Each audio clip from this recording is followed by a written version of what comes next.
Alors, L'héritage d'une union, c'est un court-métrage qu'on a fait en 24 heures dans le cadre du Turbofilm. Il faut faire la réalisation, le montage et le scénario, tout ça en 24 heures, tout fini.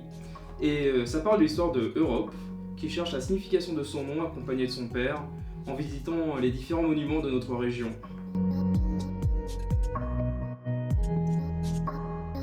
Alors pour cette réalisation, j'ai été le co-réalisateur avec Marco, qui est le réalisateur du court-métrage. Et moi j'ai dû m'occuper des plans qu'on devait faire en plus et des petits plans aussi avec l'autre caméra qu'on a en fait.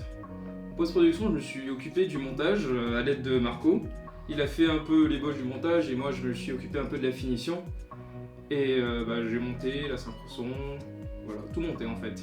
Mon rôle dans ce court-métrage, j'étais co-scénariste aux côtés de Marco et Melinda. Et notre but, le message qu'on voulait faire transmettre dans ce scénario, c'était du coup le personnage du nom d'Europe qui voulait savoir d'où venait son prénom. Et nous avons essayé de lui faire comprendre par le biais de différents monuments comme la Tour de l'Europe, le Pont Trirena et le cimetière Vallon.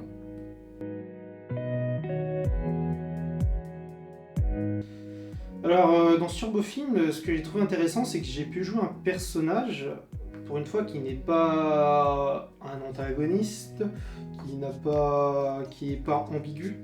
C'est un personnage peut-être plus ou moins banal, qui essaie de découvrir la signification de son nom. Donc, voilà, c'était un personnage auquel un peu tout le monde pourrait s'identifier, parce que c'est une personne normale qui n'a pas d'aptitude extraordinaire ou autre.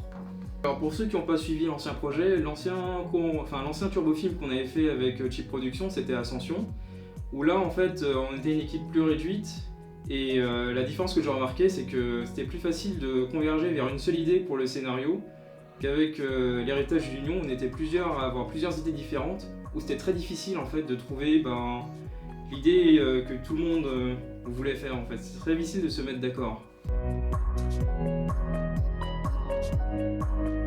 Alors si je devais leur donner un conseil, ce serait vraiment de s'organiser avant le festival, enfin du coup avant la réalisation du court-métrage, et de s'amuser, surtout.